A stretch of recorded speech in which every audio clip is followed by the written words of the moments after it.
భార్యాభర్తలు అన్యోన్యంగా ఉండాలంటే ఏం చెయ్యాలి? ఏమిటి? భార్యాభర్త అన్యోన్యంగా ఉండాలంటే ఏం చెయ్యాలి? నాతో కలిసి ఉంటావా? నీకే పోయి కాలం నుండి చెట్టుగడ్డ బండగడ్డ బొందబెట్టి బొంద మీద పచ్చగడ్డి మలవని తారదెంబడి మొల తారదెంబ బట్టన బట్ట పుట్టినబడి కట్టకపోవడం. అమ్మా, నీతో కలిసి నా భార్యతోనే నేను కలిసి ఉన్నాను.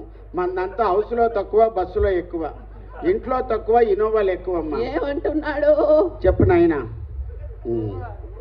150 కేజీలు సామాన్ లేకపోద్దండి అది. ఇంట్లో ఎవరి హవా నడుస్తుందని అడుగుతున్నావా?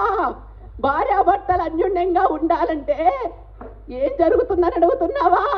నా కోపం వచ్చిందనుకో ముసలాడు సైలెంట్ గా ఉంటాడు. ముసలాడి కోపం వచ్చిందనుకో ముసలాడే సైలెంట్ గా ఉంటాడు. నమ్మ బత్తాయో, మా అమ్మకి 2 వైపులా కత్తికి పదులున్నట్టుంది. నువ్వు కూర్చో. Last and final. మామ, మీ ఇంట్లో మీ హవా నడుస్తుందా, తాతగారి హవా? హవా చచ్చిపోరా, మీ తాత చచ్చిపోరా. నీ సొమ్ము పెట్టావు, నా సొమ్ము పెట్టావు. ఫ్యాన్ కురేసుకోమని చెట్టుగడ్డ బండగడ్డ బొంద పెట్టిన బొంద మీద పచ్చగడ్డ మురవాడి తాతెంబడి మొల తాత కట్టినబడ్డ బట్టనబడ్డ పుట్టినబట్ట నీ కట్టకపోను. ఎంత ప్రాక్టీస్ చేసావే తాత. నువ్వు తగులుకో. ఏమంటున్నాడు? కూర్చో కూర్చో.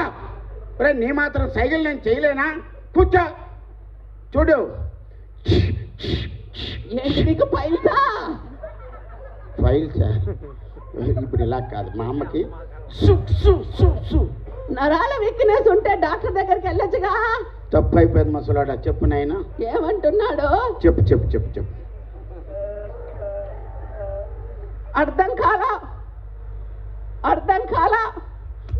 ఓహో, ఇంట్లో ఎవరి హవా నడుస్తుందని అడుగుతున్నావా? అంతేనమ్మా. దెబ్బ చూస్తే అర్థం కాలా, ముసలోడి హవానే నడుస్తుంది. దెబ్బ ఎంత అంతే, ఒక దెబ్బ పడితే కానీ వీళ్ళు సెట్ అవ్వరు. కూర్చో, ఇంక మీరు వెళ్ళిపోవచ్చు. ఏమంటున్నాడు? మూసుకొని వెళ్ళమంటున్నాడా? వెళ్ళకుంటే నీతో చిందాడతాను అనుకున్నావా? ఏం అడుగుతున్నావు రా? నీ కర్రీ మొక్క కాకలు ఎత్తకపోను. కర్రీ మొక్క ఎంతసేపు? ఏమమ్మా? ఓరిని అక్కడ కొట్టి ఇక్కడ కొట్టి. ఇంకా last and final youth couple వస్తున్నారండి. సుడిగాలి సుధీర్ అండ్ రష్మి. సురేష్, ఏ సుధీర్ నువ్వు వెళ్ళు. రష్మి నువ్వు వెళ్ళు. సుధీర్ నువ్వు వెళ్ళు. రష్మి నువ్వు వెళ్ళు. నేను వెళ్ళమంటాను కదా. వెళ్ళమంటున్నా. నువ్వు వెళ్ళు. నేను వెళ్ళను.